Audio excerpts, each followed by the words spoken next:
Tatăl cel din ceruri, Dumnezeu,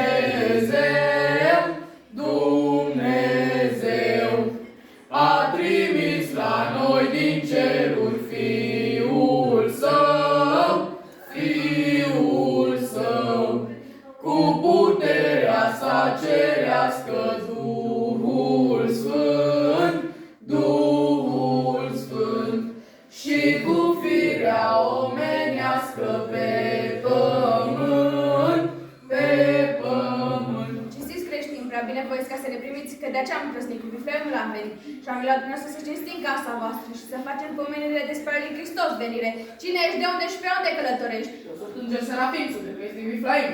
Îngerul cu mare sfat sunt aici la voi mânați, ca să vă spun vouă această minune nouă, care nouă ni se arată prin steaua cea luminată, că s-a născut de curând împăratul nostru sfânt aici la noi pe pământ.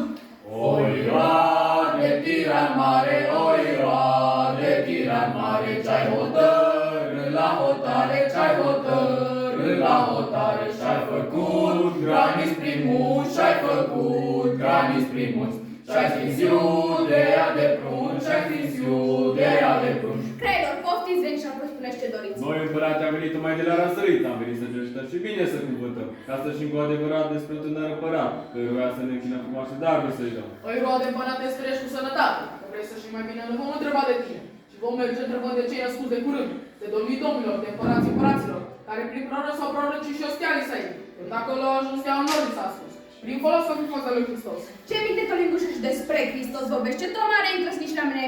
Este tăle că să-și pună de minte stai capul acestui cer bun. Vai, fraților, eu dacă să-mi taie capul, Hristos să-l taie. Fraierilor, stați în de Hristos. Să mergem spre această feacă mai multă îndrăzneală. Tăiere, groasnică tăiere. Noi, împărate, suntem cei trei clari, altă nu basta, dar merg cu șlugați, până în har, voi sus să-i ducem darul. Părinte a fost așa de negat de ce